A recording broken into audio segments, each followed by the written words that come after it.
Remaining in Mondstadt, I think we actually have an interesting one coming up. Interesting because it's quite pertinent to what we've recently done in the game. Heart of Clear Springs, and it seems to have something to do with the spring fairies.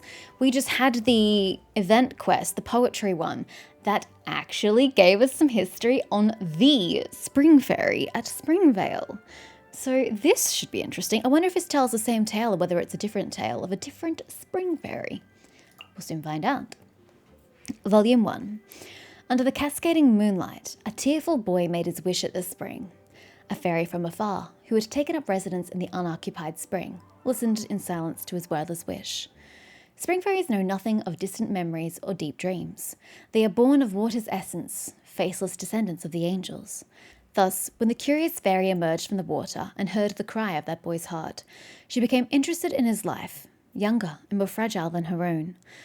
The silent fairy reached out her formless fingers, cold as the midnight dew and soft as the fortune foregone, and gently caressed the boy's forehead and cheeks. Startled by the stranger's touch, as anybody would be, the young boy lifted his head and met the fairy's gaze. "Can you make my wish come true?" the boy asked. Am I supposed to be commenting on the wrong grammar? The incorrect punctuation? It should be a small t. I just don't know when I should just shut up and keep going or whether I should point out every flaw this game has. The fairy of the spring was surprised and confused by this presumptuous question. But she could not speak, and so simply nodded her head. Satisfied, the boy left. Did she hear it speaks that she heard the cry of his heart, so I'm assuming she heard what his wish was. He did not know that the spring fairy was alone, without friends or family, and that she had lost a great deal of her wisdom. Only when the spring water flowed from cracks in the stone into her pool, and when she gazed upon the fractured image of the moon in the rippling pool water, did she slowly regain the ability to think and to mimic fragments of speech. Like a curious child, the fairy observed the world around her in innocence, wonder, and love. She rejoiced with the fox and squirrel who stole berries, and grieved at the dark clouds that covered the horizon. And for that young boy, a feeling complex yet immature welled forth from her heart. All alone in this world, she had neither the power nor wisdom with which to grant his wish, but she could share it, and she drew life from sharing his burdens. We don't really have any proof that this is about the Springvale Fairy, but there are parallels, so I feel like this is the same group of characters, but at the same time, I kind of thought they would specifically call it Springvale if this were indeed a direct correlation to it. Volume 2. As he gazed at the fractured image of the moon carried by the water's ripples, the boy poured his heart out to the spring. From within his words, she learned much of him, and from her silence, he strengthened his belief in himself. Dimly, the spring fairy understood that there was good in the world beyond moonlight and fruits, and more to darkness than mere clouds. The boy spoke to her of forests and trees, cities and walls, and shared with her his joys, his sorrows, and his fears. As she listened to him, she became enamored of this imperfect world into which she had been born. When the boy grew frustrated at his powerlessness, the spring fairy would gently and quietly wipe away his tears. From them, she grew to understand the world outside the spring a little more. Those tears flowed into the water, and the fairy purified them, turning them into a sweet nectar that brought him sweet dreams. Should I point out that that's physically impossible? Tears are water-like in substance, and it's going into the water, which is water. But she's then singling out the tears themselves and purifying them, which is changing them from water into a nectar substance, which is considerably thicker. It's like you're mixing water and honey together to get nectar. She's just Jesus. She's turning water into wine. She's turning water into nectar. She's just all magic. The boy forgot the pain of his waking hours and met the silent fairy by her spring in his sleep. Every time it happened, the fairy too would smile, asleep in the pool drenched in moonlight. It's like sun doesn't exist in this world. The fresh dew nourished the boy's dreams, and the boy's dreams rejuvenated the lonely fairy's soul. In those dreams, the spring fairy told the boy tales of the faraway realm of Hydro. She spoke of her sapphire blue homeland. She sang of the homesickness of exile. Does self-imposed exile really count as exile? It's kind of not showing the full picture. And she sighed for separation and belonging. In these dreams, the boy became the one who silently listened, who wept for her troubles, and who rejoiced in her happiness. Over time, the spring fairy gained the power of speech from the boy's memories and dreams. Over time, they became friends who shared all. Good for her! She's grasping the power of dialogue and communication. Volume 3. When the wind ceased to blow, the moon's fractured reflection in the pool was made whole, and the boy heard the fairy's voice for the first time. Fairies are tender, sensitive beings beyond the ken of humans, and the boy was deeply taken by her gentle, elegiac voice.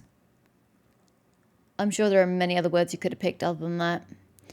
But fairies being tender and sensitive beyond human ken, through his eyes she saw his naked yearning, and the promise that was about to leave his lips. And suddenly, the fairy was afraid. Mortal lives are strong but fleeting, and the boy must grow, and grow old. Once youth and innocence had faded, how would he treat his elemental descendants? In the twilight of his life, would he blame himself for throwing his life away for a childish promise? The spring fairy was pure and kind, but she did not understand human love. She had never seen the miracle of humanity, and had merely sat idle through millennia of change. And so she greatly feared parting. Millennia? Millennia! How long ago did leave Fontaine? I don't recall when she left, but she died 500 years ago. I've got to do this timeline of Teyvat. I don't know what happened. I'm pretty sure it was around the time of the Archon War, right? We dealt with it with the Harpifstokum? The big blue thing in the desert. That's her, essentially. The old Hydra Archon is that big blue tree thing. And we dealt with it with that Sumeru storyline, which, goes in one ear and out the other. I don't recall it at all. That was roughly around the time of the Archon War, right? Because Farina came into being the deity Farina came into being 500 years ago. Which means that the Oceanids only exiled themselves around that time period because they exiled themselves to go search for their Hydra Archon. So how can it be millennia if it would only have been centuries? Or is there some past incident that had the Oceanids jump in ship? Or did Egeria leave Fontaine earlier than I believe her to have? And she just happened to die at that period of time. She left considerably earlier, which actually kind of makes sense when I think about it because she did a lot over in Sumeru, so maybe she did leave earlier, but that implies multiple thousands of years. I don't know about that one. I'm gonna have to read my timeline. Anywho, she sat idly through the millennium change, and so she greatly feared parting. What humans see as the miracle of devotion, elemental fairies can only perceive as fleeting pleasure. And even the power of fairies cannot reverse the aging of a loved one. The tender fairy could not bear to see that unavoidable day come, and with a kiss she stopped the boy from uttering the words, "Ooh, ooh, ooh." Am I the one going a bit, old lady kissing young boy? That's crossing all kind of age barriers. But the boy in his innocence mistook her rejection as her approval of his promise. From that moment, the fairy vowed that she would someday bear to leave him, and the boy vowed that he would remain by her spring forever. Dun dun dun dun. Anyway, it sounded dramatic. Volume 4! Hopefully this has a happy ending, even though we know it didn't until the event. By and by, the young boy grew up, made new friends, and had new experiences. And the spring fairy, as she had in his youth, sang him her quiet elegies, each one. Till the day came at last when she left, and gazed no more upon the boy. Never again did words flow forth from the trickling sound of the spring. Never again would the fractured moon become whole. It's always the moon! Did she never see this kid during the daytime? And yes, this is Springvale, by the way, in case you didn't put two and two together, or you missed the event.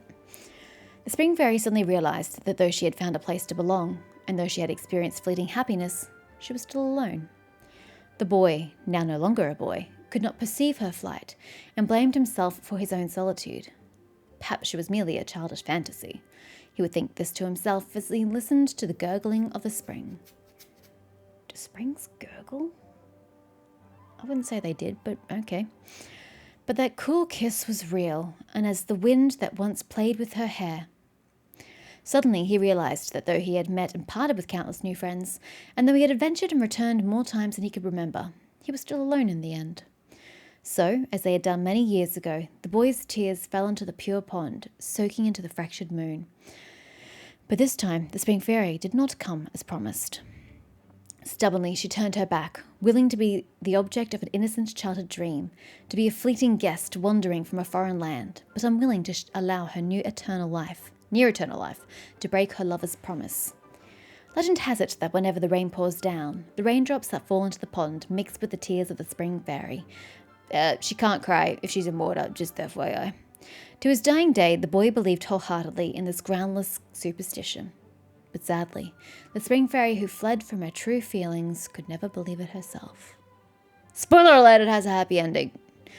I kind of am, not kind of, no, there's no kind of about it. I am very glad that they followed this story up by actually turning it into an event quest. I'm quite pleased, although I had issues with how the event panned out, as I mentioned during said event.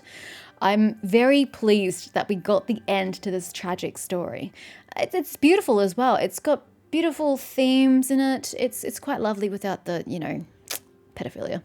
But it's, it needed I'm sorry, I'm a proponent of happy endings. I need happy endings. So I feel that it needed that conclusion. And I'm glad we got it. It was bittersweet, but I mean, what else can you do when you've got a human versus an immortal creature? It's what happens in every sort of bit of medium, be it book, game, movie, where you have an immortal creature falling in love with a human. The ending is inevitable. But they made it sweet and gave it as happy an ending as it could. So, yeah, I'm glad I read this. I only vaguely was aware that there was a book relating to the Spring Fairies, so I'm glad I read it.